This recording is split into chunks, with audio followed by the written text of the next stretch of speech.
Hello बच्चों, क्या हाल चाल। बच्चों आज हम बात करेंगे अपने 10th साइंस का 5 ऐसे महत्वपूर्ण पीवाईक्यूज के बारे में जो आपके एग्जाम में आने वाले हैं। बच्चों आज हमें ऐसे लेक्चर की आवश्यकता होती है कि एग्जाम हमारा बहुत ही करीब है, हमें पीवाईक्यूज कैसे प्रोवाइड किया जाए, हमारा वो कौन सा क्वेश्चन है, एक चैप्टर का एक क्वेश्चन ऐसा होता है बच्चों जो बार बार आपके एग्जाम में रिपीट किए जाते हैं। तो आज हम देखने वाले हैं अपने वो 5 ऐसे क्वेश्चन जो हमारे पूरे साइंस के जो फिजिक्स का पोर्शन है, जो 4 चैप्टर हैं, उस चारों चैप्टर का निचोड़ होने वाला है। तो आज अच्छे से हम फिजिक्स को फील करेंगे और आज ही 10 से 15 मिनट की वीडियो में आप पूरे फिजिक्स को सीखने वाले हैं। तो चलिए स्टार्ट करते हैं और आपको सिखाते हैं भाई कि फिजिक्स क्या होता है। इसका सबसे पहला प्रश्न हमने लिया है, ओम का नियम क्या है। ओम का नियम बार बार आपके एग्जाम में पूछे जाते हैं। तो ओम का जो नियम है ये क्या कह रहा है, ओम का नियम क्या है, इसका सत्यापन आवश्यक विद्युत परिपथ खींचकर कीजिए। जैसे कि यहां पर आप देखिए ओम चाचा ये है परिपथ, ठीक है।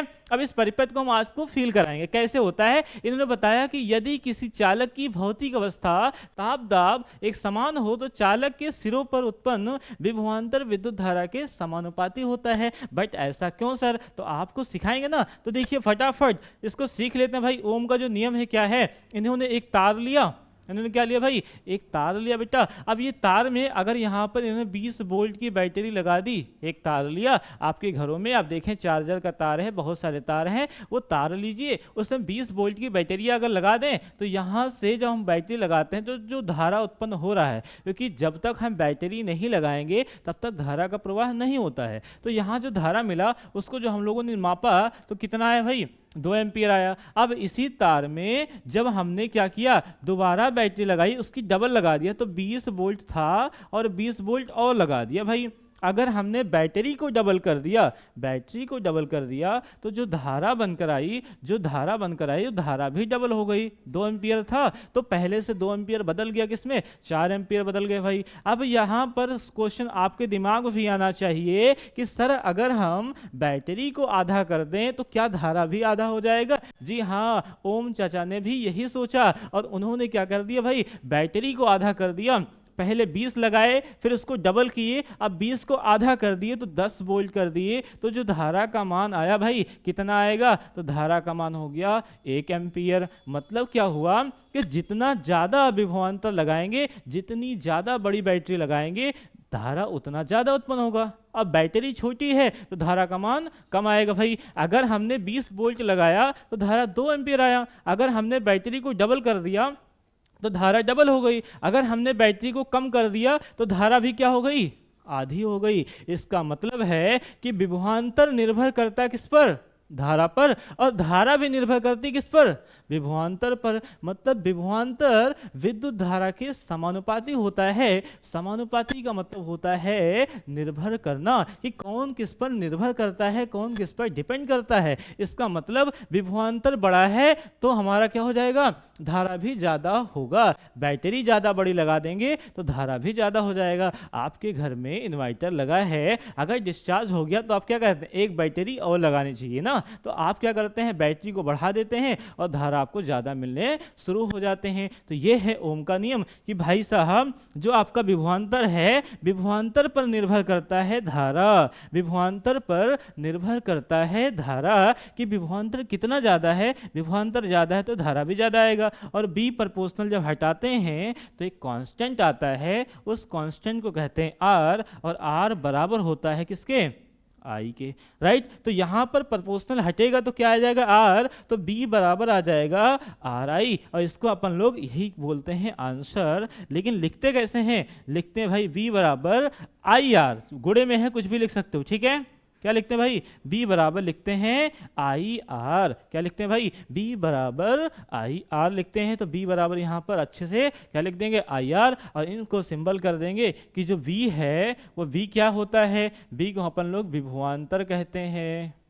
v को क्या बोलते हैं भाई, विभवांतर कहते हैं। और विभवांतर का मात्रक होता है वोल्ट। याद कर लेना, बार बार आपके इस एग्जाम में पूछता है, ऑप्शन में 20 नंबर का ऑब्जेक्टिव भी आता है। और यहाँ पर जो आर है, आर को कहते हैं प्रतिरोध। यहाँ पर जो आर आया है उस आर को बेटा कहते हैं प्रतिरोध, और प्रतिरोध का जो मात्रक होता है वो मात्रक होता है ओम, राइट। और यहाँ पर जो आई है, आई को बोलते हैं विद्युत धारा। आई को क्या कहते हैं भाई? विद्युत धारा कहते हैं। आई को विद्युत धारा कहते हैं। इसका मात्रक एम्पियर होता है। तो यहाँ पर सभी के मात्रक को लिख लेना, सभी के सिंबल को लिखना है और ये फार्मूला लिखना है। और बाकी तो हमने यहाँ पर लिख कर दिया है कि यदि किसी चालक की भौतिक अवस्था एक समान है, यानी ताप दाब एक समान है, तो विभवांतर विद्युत धारा के समानुपाती होता है। जैसे कि यहाँ लिखा है, यदि किसी चालक की भौतिक अवस्था ताप दाब एक समान हो तो चालक के सिरों पर उत्पन्न विभवांतर विद्युत धारा के समानुपाती होता है। राइट, क्लियर हो गया सबका कि नहीं हो गया? तो ये आपको लिख देना है इतना, और उसके बाद यहाँ पर आपको ये चीजें इतना लिखकर इसके चीजों को समझा देना है। इतना ही आपको करना है, 3 नंबर आपका फिक्स हो जाएगा, ये गारंटी है भाई साहब। हो गया? तो चलिए अब बढ़ते हैं अपने दूसरे नियम पर। दूसरा जो आपका आज का जो क्वेश्चन है वो क्या है भाई? फ्लेमिंग का नियम। क्या भाई? फ्लेमिंग के बाएं हाथ का नियम। तो बहुत ही महत्वपूर्ण क्वेश्चन है भाई। पिछले साल भी ये क्वेश्चन आया हुआ है और बार बार आता है। इस साल भी आपको एग्जाम में फ्लेमिंग के बाएं हाथ का नियम मिलने वाला है। तो फटाक से सीख लेते हैं ना फ्लेमिंग के बाएं हाथ का नियम। चलिए फैलाइए अपना बाएं हाथ और बाएं हाथ को हमारे साथ चलिए सीखिए। जैसे ही आप बाएं हाथ को फैलाएंगे तो बाएं हाथ की 3 उंगलियों को इस प्रकार फैलाएं। ध्यान सुनिएगा, बाएं हाथ की 3 उंगलियों को इस प्रकार फैलाएं कि तीनों उंगलियां एक दूसरे के लंबवत हों। क्या हो भाई? तीनों उंगलियां एक दूसरे के लंबवत हों। ऐसे देखो, दिख रहा ना? तीनों उंगलियां एक दूसरे के लंबवत हों। अगर हम अपने बाएं हाथ की 3 उंगलियों को इस प्रकार फैलाएं कि तीनों उंगलियां एक दूसरे के लंबवत हों या डिफरेंट हों, अलग हों, तो यहां पर तीनों उंगलियां कुछ बताती हैं। इसे कहते हैं अंगूठा, इसे कहते हैं तर्जनी, इसे कहते हैं मध्यमा, और अंगूठा बताता है। तो यहाँ पर सभी चीज़ों को अच्छे तरीके से सीखना है भाई। तो यहाँ पर देखना, ऐसे जब करेंगे, किया आपने, तो ऐसे जब करेंगे तीनों उंगलियों को, बाएं हाथ की 3 उंगलियों को इस प्रकार फैलाएं कि तीनों उंगलियां एक दूसरे के लंबवत हों, तो अंगूठा बताता है। और ये जो बताता है, इसको ध्यान देना, यही हमें हमारा सब्जेक्ट है। ये जो तर्जनी है, तर्जनी बताता है आपका चुंबकीय क्षेत्र की दिशा। तो क्या याद रखेंगे? ये जो सामने आपको दिख रहा है उंगली, ये वाला उंगली जो है तर्जनी है। जैसे कि यहाँ पर आपको दिखा भी दे रहे हैं, ये वाली जो उंगली है भाई, ये वाली जो उंगली डायरेक्शन है, ये क्या है? तर्जनी है। और ये दिखाता है चुंबकीय क्षेत्र की दिशा।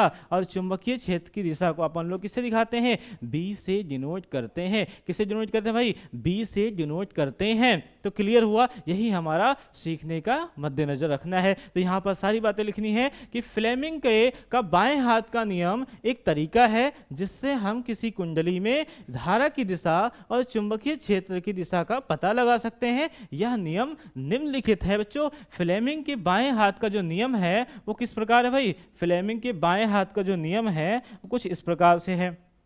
चलिए, तो इस प्रकार से कैसे? अपने बाएं हाथ की उंगलियों को इस तरह फैलाएं कि अंगूठा एक क्या है? अंगूठा एक दिशा में और अन्य उंगलियां दूसरी दिशा में हो। इसका मतलब है कि तीनों उंगलियों को आपको फैला के रखना है। तो अंगूठा धारा की दिशा को दर्शाता है। अंगूठा किसको बताता है? धारा की दिशा को बताता है। ये किसको बताएगा भाई? आई को बताएगा। और ये किसको बताएगा? चुंबकीय क्षेत्र की दिशा को बताएगा। और ये किसको बताएगा? ये बल की दिशा को बताता है। मध्यमा किसको बताएगा? बल की दिशा में बताएगा। यहाँ लिखा भी है, अंगूठा धारा की दिशा को दर्शाता है, तर्जनी उंगली चुंबकीय क्षेत्र की दिशा को दर्शाती है, मध्यमा उंगली चुंबकीय क्षेत्र के बल की दिशा को दर्शाता है। एक बार फिर से फील करेंगे भाई, नहीं आया फिर से देखेंगे। यहाँ पर अपने बाएं हाथ की 3 उंगलियों को इस प्रकार फैलाएं कि तीनों उंगलियां एक दूसरे के लंबवत हों या दोनों अलग अलग दिशाओं में हों। ठीक है, तो यहाँ पर ऐसे फैल गए भाई। अब यहाँ पर जो अंगूठा है वो धारा की दिशा को बताती है,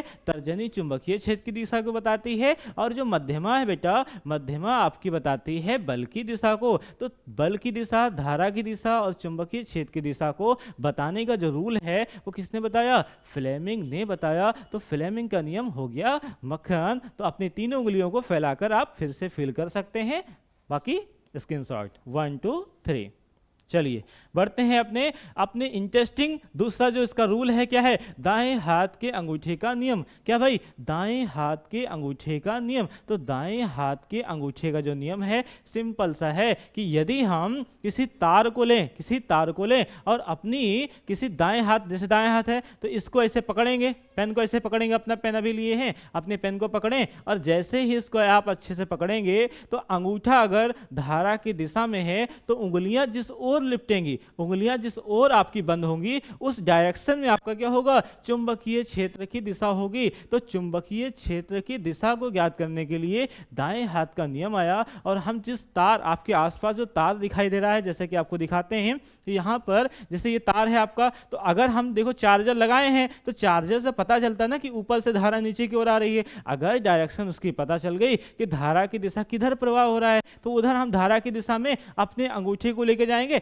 ऐसे मान लेते हैं इधर से धारा इधर जा रही, तो ये तार है, इसमें हमने क्या कर दिया भाई, तार को ऐसे पकड़ लिया। अब जिधर उंगलियां आपकी बंद होंगी, चारों उंगलियां जिधर बंद होंगी उधर ही क्या हो जाएगी, चुंबकीय क्षेत्र की दिशा हो गई। मान लेते हैं कि धारा यहां से यहां आ रही है, इसका मतलब इसको कैसे पकड़ेंगे, ऐसे पकड़ेंगे ना, ऐसे पकड़ लिए तो ये चारों उंगलियां किधर बंद हो रही, इधर बंद हो रही। इसका मतलब इस राउंड शेप में आपकी चुंबकीय क्षेत्र चारों ओर बन रही हैं। क्लियर हुआ भाई। चलिए सर आ गया कि जिस ओर हमारी चारों उंगलियां बंद होंगी वो आपकी क्या होंगी, चुंबकीय क्षेत्र की दिशा, और अंगूठा आपकी क्या है, धारा की दिशा होता है। यहां पर जैसा कि आप देख सकते हैं डायग्राम में कि जिधर आपकी ये लिपटी हुई उंगलियां हैं वो किधर बता रही भाई, चुंबकीय क्षेत्र की दिशा को बता रहा है। और चुंबकीय क्षेत्र को हम लोग V से प्रदर्शित करते हैं। और अंगूठा किस में है, अंगूठा आपका धारा की दिशा में है। अगर अंगूठा धारा की दिशा में है तो उंगलियां जिस ओर लिपटी होंगी वो बताएगा चुंबकीय क्षेत्र की दिशा को। क्लियर हो गया सर। यहां आप देख सकते हैं यदि हम दाएं हाथ में वैद्युत धारा ले जाने वाला तार इस प्रकार पकड़ें कि अंगुलियां तार पर लिपटी हो व अंगूठा वैद्युत धारा की दिशा में हो तो लिपटी हुई अंगुलियों की दिशा चुंबकीय बल रेखाओं की दिशा होगी। क्लियर हुआ कि नहीं हुआ? बिल्कुल सर। चलिए बढ़ते हैं अपने अगले क्वेश्चन की ओर। अगला क्वेश्चन बार बार एग्जाम में आते हैं भाई, क्या होता है, कारण पूछा जाता है। एक क्वेश्चन आपसे रीजनिंग क्वेश्चन आता है, मानव नेत्र एवं रंग बिरंगा संसार। तो मानव नेत्र एवं रंग बिरंगा जो संसार होता है इससे जो क्वेश्चन आते हैं भाई कैसे आता है कि रात में तारे क्यों टिमटिमाते हैं, या इंद्रधनुष से क्वेश्चन। तो ये बार बार भाई बहुत ही आईएमपी क्वेश्चन है। यही रीजनिंग क्वेश्चन आपसे पूछा जाता है, इंद्रधनुष वर्षा के पश्चात ही क्यों बनते हैं, इंद्रधनुष वर्षा के पश्चात ही क्यों बनते हैं। इसका रीजन है इंद्रधनुष वर्षा के पश्चात बनते हैं क्योंकि जब सूर्य की किरणें वर्षा के बाद के वातावरण में प्रवेश करती हैं तो वह जल की बूंदों से टकराती हैं और उनमें से होकर गुजरती हैं। इस प्रक्रिया में सूर्य की किरणें जल की बूंदों में प्रवेश करती हैं। भाई साहब एक आप देखते होंगे प्रिज्म होता है, तो प्रिज्म आपका दो प्रकार का होता है, एक कृत्रिम प्रिज्म और एक प्राकृतिक प्रिज्म। कृत्रिम प्रिज्म आप देखें हाथ में लेकर के देखे होंगे या मोबाइल में आप सर्च करें प्रिज्म तो आ जाएगा आपका कृत्रिम प्रिज्म। और बेटा आपकी जो बारिश की बूंदें हैं वो क्या होती हैं, वो बारिश की बूंदें प्राकृतिक प्रिज्म की भांति कार्य करती हैं। आप सुबह जल्दी उठें, आप खेत की तरफ जाएं, जो घास होता है उस घास पर छोटी छोटी ओस की बूंदें इस समय पड़ती हैं। उस ओस की बूंदों पर जो शीत पर होगी उस शीत में सुबह उठकर देखना जो प्रकाश आएगा उस शीत से जाएगा तो आपको सातों रंग अच्छे से दिखेंगे। आप सुबह उठ करके देखिएगा कि जो दूब पर जो घास पर वो उस गिरती हैं वो छोटी छोटी जो बूंदें होती हैं उस बूंदों में आपको प्रकाश 7 कलर में दिखाई देंगे। तो यहां पर वही लिखा है कि आपकी जो बारिश की बूंदें हैं वो कृत्रिम प्राकृतिक प्रिज्म की भांति कार्य करती हैं, बूंदों में प्रवेश करती हैं और उनमें से होकर गुजरती हैं जिससे वह किरणें विभिन्न रंगों में विभाजित हो जाती हैं। यह विभाजन जल की बूंदों के आकार और सूर्य की किरणों के कोण पर निर्भर करता है। कैसे करता है सर? चलिए देखिए भाई, इन धनुष के रंगों का क्रम इस प्रकार होता है। अगर ऊपर से देखें तो आपको मिलेगा लाल, नारंगी, पीला, हरा, आसमानी, नीला, बैगनी, और कारण देखेंगे बिल्कुल एक एक पॉइंट बताएंगे। इंद्रधनुष के रंगों का यह क्रम इसलिए होता है क्योंकि विभिन्न रंगों की तरंग दैर्घ्य अलग अलग होती है और जल की बूंदों में से गुजरते समय वह अलग अलग कोणों पर विभाजित होती हैं। क्लियर? आपको फोटो दिखाते हैं। चलिए ये देखिए, क्या आपने ऐसे इंद्रधनुष देखे हैं? अगर आपने देखा तो फटाक से कमेंट करके बताएं कि हाँ सर हमने देखा है इंद्रधनुष। ऐसे इंद्रधनुष बनते ना भाई, बारिश के पश्चात ऐसे इंद्रधनुष आपको आसमान में दिखाई देंगे। अब एक चीज इंटरेस्टिंग आपको मोटी बात बताते हैं भाई। मोटी बात यह है कि इंद्रधनुष सदैव सूर्य के विपरीत दिशा में बनते हैं।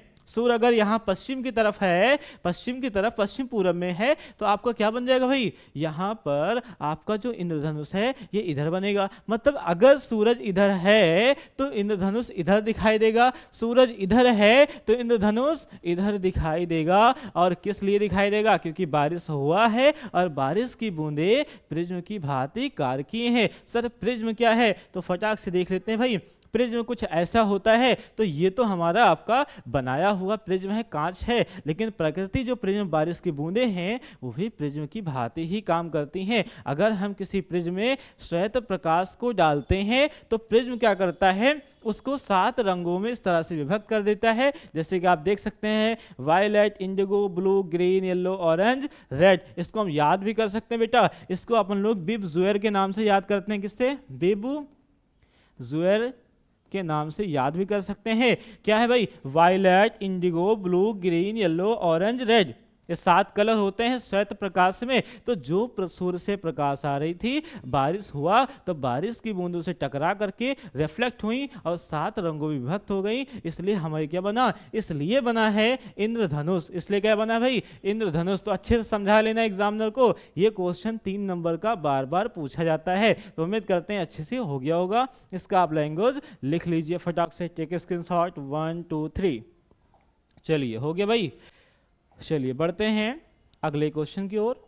और ये है अगला क्वेश्चन। बार बार आपसे दर्पण से जो क्वेश्चन आते हैं वो दर्पण से क्वेश्चन इस तरह पूछे जाते हैं। अवतल तथा उत्तल दर्पण के मुख्य उपयोग। अवतल तथा उत्तल दर्पण के मुख्य उपयोग क्या है, कैसे हम इसका उपयोग करते हैं? सबसे पहले आप जाइए अपने घर में और एक चम्मच को लेकर आइए। क्या लाइए? चम्मच को लेकर आइए। ठीक है, जैसे कि हमारे पास यहाँ एक चम्मच भी है, हम आपके लिए लेकर के आए हैं। देखिए आपके पास ये चम्मच है ना, तो चम्मच उठा करके लाइए और चम्मच में देखिए क्या आपने अवतल और उत्तल दर्पण के सभी प्रतिबिंब को बनाया है। अवतल दर्पण कैसे बनता है? जिसका क्या हो? भाग अंदर की हो झुका हो। और उत्तल कैसा होता है? उत्तल का ऊपरी भाग होता है। तो यहाँ पर बेटा आपका जो चम्मच है, इसका जो गहरा वाला भाग है, जो गहरा वाला भाग जिससे हम लोग खाते हैं, ये क्या है भाई? अवतल दर्पण है। और जो इसका पीछे वाला भाग है ये क्या है? उत्तल दर्पण है। और अवतल दर्पण का जो होता है क्या? सभी मुख्य अक्ष के समांतर आने वाले प्रकाश को फोकस पर केंद्रित कर देता है। ठीक है, लेकिन आपका उत्तल दर्पण क्या करता है? उत्तल दर्पण किरणों को फैला देता है। इसका मतलब कि आप अगर चम्मच के पीछे देखेंगे, पीछे से देखेंगे तो पूरा मोहल्ला दिखाई देगा। छत से बैठ करके आप अपने गांव को इस छोटे से चम्मच में देख सकते हैं। आप फटाक से चम्मच को पीछे कीजिए और पीछे आप देखेंगे तो आपके पूरे कमरे को छोटा सा चम्मच आपको दिखा देगा। तो बहुत बड़े क्षेत्र को देखने के लिए हम लोग उत्तल दर्पण का उपयोग करते हैं। और अगर सबको छोटे में केंद्रित करना है, मोटा करना है, तो कौन सा दर्पण उपयोग में लेंगे भाई? अवतल दर्पण उपयोग में लेते हैं। अवतल दर्पण ये वाला है। इसको फटाक से देखेंगे तो देखो अपना आपका ओठ या आपका चेहरा कितना मोटा दिखाई देगा, क्योंकि सारी प्रकाश किरणें क्या हो रही हैं? एकत्रित हो रही हैं, एक पास आ रही हैं। तो अवतल दर्पण में चीजें मोटी हो जाती हैं, एकत्रित हो जाती हैं। और उत्तल दर्पण में क्या होता है भाई? फैल जाती हैं। उत्तल दर्पण में दो ही प्रतिबिंब बनते हैं। ठीक है, वो भी आभासी बनती हैं। तो आभासी देखने के लिए अपन लोग दूर तक किरणों को फैलाते हैं। तो आपने चम्मच में अपने मोहल्ले को देख सकते हैं। उम्मीद करते हैं समझ में आ गया होगा। तो चम्मच वाला एक्सपेरिमेंट मजा ही आ जाता है। तो यहाँ पर इसको सीख भी लेते हैं फटाफट। उत्तल दर्पण के उपयोग। उत्तल दर्पण के उपयोग अभी हमने एक चम्मच से आपको समझाया। यहाँ इसके और भी दैनिक जीवन में उपयोग होते हैं बेटा। तो यहाँ पर क्या होते हैं? Solar cooker. उत्तल दर्पण सोलर कुकर में उपयोग किया जाता है, जिससे सूर्य की किरणें एक बिंदु पर केंद्रित हो जाती हैं। राजस्थान में बहुत बड़े इलाके में आपके उत्तल दर्पण को लगाया गया है, रेतीली जमीन पर, और वहां से सभी प्रकाश को एकत्रित करके बिजली को बनाया जाता है। तो आप अभी गूगल पर जाइएगा और सर्च मारिएगा कि उत्तल दर्पण से किस तरह बिजली बनाई जाती है। ठीक है, इंटरेस्टिंग। सभी किरणों को उत्तल दर्पण एक जगह करेगा। देखा यहाँ पर इस तरह सोलर कुकर होता है। यहाँ पर लेजर क्या है? उत्तल उत्तल दर्पण लेजर में उपयोग किया जाता है जिससे लेजर किरणें एक बिंदु पर केंद्रित हो जाती हैं। माइक्रोस्कोप, उत्तल दर्पण माइक्रोस्कोप में उपयोग किया जाता है जिससे नमूने और छवि बड़ी और स्पष्ट दिखाई देती हैं। उत्तल दर्पण टेलीस्कोप में उपयोग किया जाता है जिससे दूर स्थित वस्तुओं की छवि बड़ी और स्पष्ट दिखाई देती है। आगे बात करते हैं अवतल दर्पण के उपयोग। शेविंग मिरर, अवतल दर्पण शेविंग मिरर में उपयोग किया जाता है जिससे चेहरे, तो अच्छे से आप पढ़ लीजिएगा, स्क्रीनशॉट आप ले सकते हैं, समझ अच्छे से गए ही हैं। ठीक है, 1 2 3 ओके, इसका भी ले लीजिए। हो गया भाई। चलिए आप बात करते हैं अपने पांचवें टॉपिक पर कि पांचवा टॉपिक क्या है, और बहुत ही इंपॉर्टेंट टॉपिक है कि दूर दृष्टि दोष क्या होता है। निकट दृष्टि दोष और दूर दृष्टि दोष दोनों को फील कर लेंगे, फटाक से याद भी हो जाएगा। अगर कह रहा है बेटा कि दूर की वस्तुएं दूर दृष्टि दोष है, तो जिस दोष को कहेगा क्वेश्चन, वो दोष रहेगा नहीं, जो होता है वो नहीं होता। दूर दृष्टि दोष, इसका मतलब जब व्यक्ति को दूर की वस्तुएं अस्पष्ट दिखाई देती हैं परंतु पास की वस्तुएं अस्पष्ट दिखाई नहीं देती हैं, तो व्यक्ति को दूर दृष्टि दोष हुआ है। क्लियर? दूर कह रहा है मतलब दूर की वस्तुएं स्पष्ट दिखाई देंगी और पास की वस्तुएं कैसी दिखाई देंगी, नहीं दिखाई नहीं, धुंधली दिखाई देती, मतलब कम दिखाई देती हैं। तो दूर दृष्टि दोष, जब व्यक्ति को दूर की वस्तुएं स्पष्ट दिखाई देती हैं परंतु पास की वस्तुएं स्पष्ट रूप से नहीं दिखाई पड़ती हैं, तो व्यक्ति को दूर दृष्टि दोष हो जाता है। इसके लक्षण भी देखेंगे, इसके निवारण भी देखेंगे। क्या आप फील कर पाए, क्या आप एग्जाम में लिखेंगे दूर दृष्टि दोष, कि दूर दृष्टि दोष से क्या समझते हैं? दूर दृष्टि दोष से सर समझते हैं एक बार फिर से कि जब व्यक्ति को दूर की वस्तुएं स्पष्ट रूप से दिखाई पड़ती हैं परंतु पास की वस्तुएं स्पष्ट रूप से दिखाई नहीं पड़ती हैं, तो व्यक्ति को दूर दृष्टि दोष हुआ है। और इसी का उल्टा निकट दृष्टि दोष, जब व्यक्ति को निकट की वस्तुएं स्पष्ट रूप से दिखाई पड़ती हैं परंतु दूर की वस्तुएं स्पष्ट रूप से दिखाई नहीं पड़ती हैं, तो व्यक्ति को निकट दृष्टि दोष हुआ है। अब इसको अच्छे से एक्सप्लेन करते हैं आपके लिए। तो यहां पर एग्जाम में इस तरह लिखना है, पॉइंट वाइज दूर दृष्टि दोष क्या है, अच्छे से आप परिभाषा लिखेंगे, बाकी इस पॉइंट को लिखेंगे। निकट की वस्तुएं धुंधली दिखाई देती हैं, दूर की वस्तुएं स्पष्ट दिखाई देती हैं। 2 पॉइंट। कारण क्या भाई? आंख की लेंस की शक्ति कम होना, आंख के आकार में बदलाव हो जाना। आंख के आकार अगर बड़ी हो गई, ठीक है। चलिए अगला पॉइंट यहां पर समझ तो गए ही आप। अगला लक्षण क्या भाई? इसका लक्षण जो है, निकट की वस्तुओं को देखने में परेशानी, निकट की वस्तुओं में देखने में अगर परेशानी है, इसका मतलब आपको उत्तल लेंस लगाने की आवश्यकता है। सिर दर्द और आंखों में थकान, अगर आपके आंखों में थकान हो रहा है, आपके सर दर्द हो रहे हैं, इसका मतलब आपको क्या हुआ है? दूर दृष्टि दोष हो गया है। निवारण इसका क्या भाई? उत्तल लेंस, कॉन्वेक्स लेंस का उपयोग करना, उत्तल लेंस को लगा लेना, चश्मा या कॉन्टेक्ट लेंस पहनना, लेजर सर्जरी करा देना कुछ मामलों में, ठीक है। यहाँ पर अगर आपको दूरदृष्टि दोष हुआ है तो आपकी प्रकाश जो आ रहा है वो यहाँ रेटिना होता है और रेटिना पर प्रकाश ना बन करके, ना पड़ के पीछे बन रहा है, तो यहाँ प्रतिबिंब अगर बन रहा है, इसका मतलब भैया आपको दिखाई नहीं पड़ेगा। तो हमारा जो रेटिना पर नहीं पड़ रहा है फोकस, इसको यहाँ लाने के लिए क्या करना होगा? आंख के सामने एक उत्तल लेंस को लगाना होगा। ये कौन सा लेंस लगा भाई? उत्तल लेंस लगा है। तो उत्तल लेंस यहाँ से वस्तु से जो प्रकाश आ रही हैं वो आकर के क्या हो जाते, थोड़ा सा कॉम्प्लेक्स हो जाएंगे आपस में, हो जाने से क्या हो जाएंगे, यहाँ क्या आपका भाई रेटिना है, यहाँ क्या लिखा है? रेटिना है, और रेटिना पर प्रकाश किरणें अच्छे से फोकसित हो जाती हैं जिससे हमें स्पष्ट रूप से दिखाई देने लगता है। तो अगर आपको दूर दृष्टि दोष हुआ है तो आप क्या लगाएंगे? लकड़ी के चश्मे को नहीं बल्कि उत्तल लेंस को लगाएंगे। तो उत्तल लेंस से निर्मित चश्मे को लगाएंगे तो आपकी जो रेटिना के पीछे आभासी रूप से आपका प्रतिबिंब बन रहा था, आपको वस्तुएं धुंधली दिखाई पड़ रही थी, वो आपकी आंखों पर दिखाई देनी लगेंगी। तो उम्मीद करते हैं कि आज का ये लेक्चर आपके एग्जाम के लिए बहुत ही हेल्पफुल रहा होगा। तो अगर मजा आया तो लाइक कर दें, शेयर कर दें और अपने दोस्तों को जरूर भेजें, ठीक है, उनका भी भला चाहें। बच्चे आपको दिन भर डेली आपको अच्छे तरीके से इंफॉर्मेटिव वीडियो लाते रहेंगे आपके लिए, आपकी जर्नी को। अभी से ही 10th में आप हैं, 11 12 आगे भी जो भी आप करेंगे, NDA करेंगे, जो भी आपका सपना है, उन सब के लिए हम सब बिल्कुल से, हमारी टीम आपके लिए तैयार है। तो मिलते हैं नेक्स्ट वीडियो में, तब तक के लिए बाय बाय।